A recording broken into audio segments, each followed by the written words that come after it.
Welcome back to the Briefing Room. I'm your host, Chief David Malloy, and joining us again in studio is Beth Morrison, the President and CEO of Haven of Oakland County. So, Beth, tell us a little bit about, I think one of the key components that you all have in assisting victims through the court process is your advocacy program. Can you tell the public a little bit about how that helps the victims go through that process? All right, we have one of our key components at Haven is our social action program. We have throughout the various different district courts in Oakland County as well as its circuit court advocates, staff who are specially trained on the legal process, on victims' rights, and obviously crisis counseling and support to be able to work with victims. So if an individual is been victimized by domestic violence and say would enter into the Novi court system, an advocate could meet with them at the court, explain to them the entire process, kind of who's who in the courtroom, who the prosecutor is, who the judge, the bailiff, I mean all the different players, because this is for many people the very first experience they've had. Intimidating too. And very intimidating, and their only knowledge is maybe what they see on TV, which isn't always what happens in reality. So to be able to explain that to them, let them to understand what their rights are as a crime victim, because victims do have guaranteed federal rights for what happens to them and what their participation in the court process is, to help them understand that. Obviously to provide crisis counseling and intervention for an individual. So they help to walk them through that system, can help them to kind of find the words to use in talking with the prosecutor or talking with the judge, and then helping them to understand what happens afterwards. And if multiple court appearances happen, the advocate will be there all along the way. Yeah, that is, I know, an absolute outstanding. And I've heard feedback from victims of domestic violence that having that Haven advocate, that caseworker there, to really, it's just kind of doing some hand-holding and letting them know that when you answer a question that you look at the person that you're answering the question to, and it helps to reinsure that entire process. Another key component following the criminal justice system is the counseling groups and the support groups that you host. Can you tell us a little bit how those are organized and kind of what the goal is of those?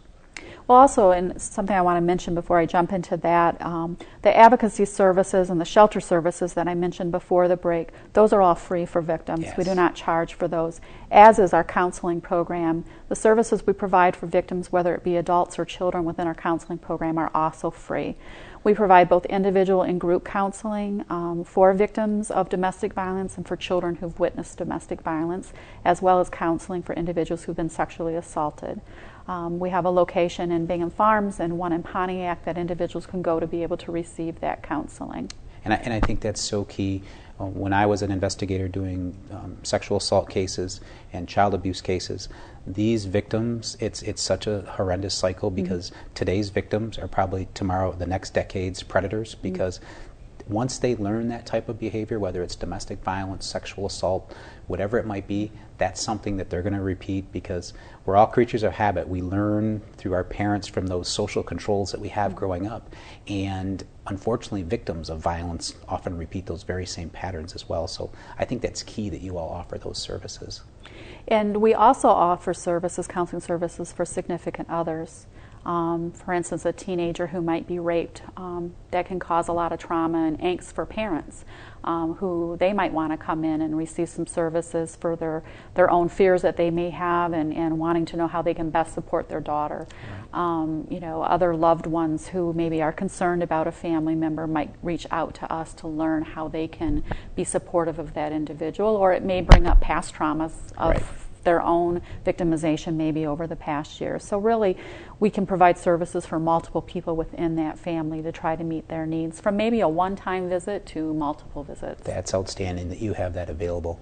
One of the things, one of the programs that's really kind of jumped off in the last 4 or 5 years, again, another multidisciplinary approach, is the START program, where you have law enforcement, you have emergency room nurses who are specially trained in doing the forensic type of evaluations on victims of sexual assault. Can you tell us a little bit about the START program, how it kind of got started, in no pun intended, but where it's going, and how that's improved the quality of the sexual assault cases that prosecutors and police are actually putting together?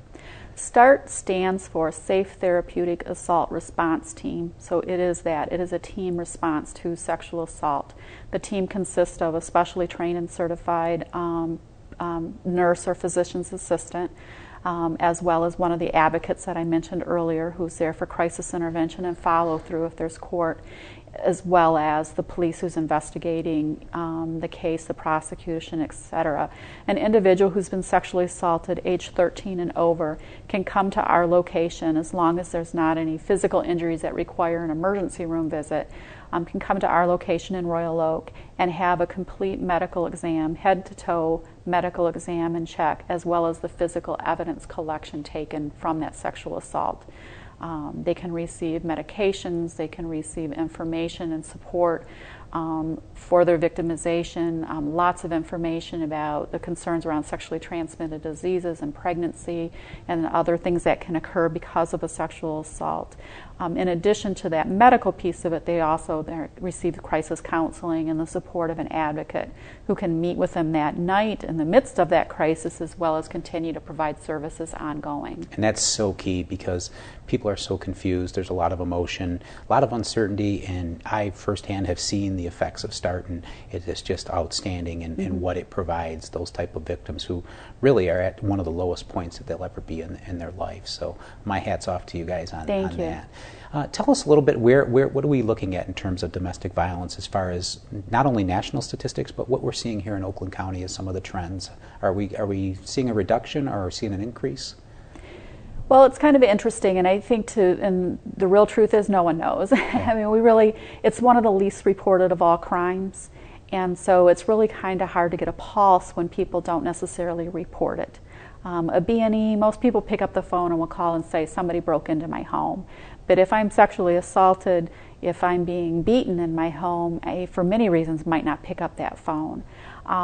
Nationally, indicators are that domestic violence is down. We're not seeing that here in our experience at Haven, and I don't believe that most of the local law enforcement agencies are seeing that it's necessarily down.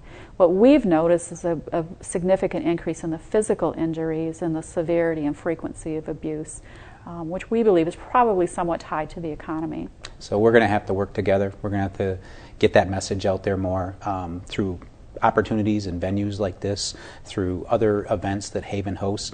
And we have a couple minutes left. I'd like you to talk a little bit about a fundraiser you have coming up in May.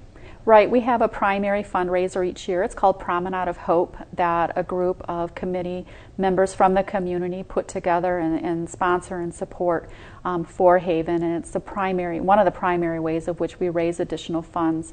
As I mentioned, from the START program to the shelter, our counseling programs, all of our victim services are free.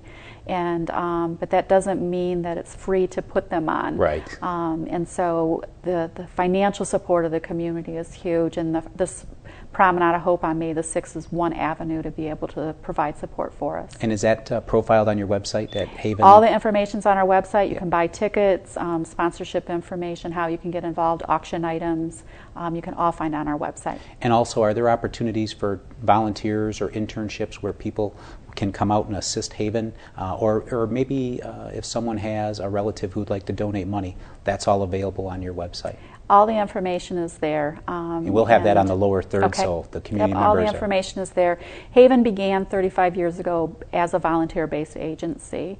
35 years later, we have roughly about 60 staff, part-time and full-time staff at Haven, but we also have over 100 volunteers. And so we could not do what we do without having volunteers, from people who go through special training and become an advocate and a responder, work at our shelter, to folks who help put on fundraisers and sort donations and do other kinds of things. There's almost something there for everyone. The volunteers are the key to everything. Absolutely. Beth, my hat's off again to you and your team. You have a great group of men and women who are working hard for victims of domestic violence and sexual assault. And on behalf of the City of Novi, we truly appreciate everything you do. And thank you for joining us here today. Thank you.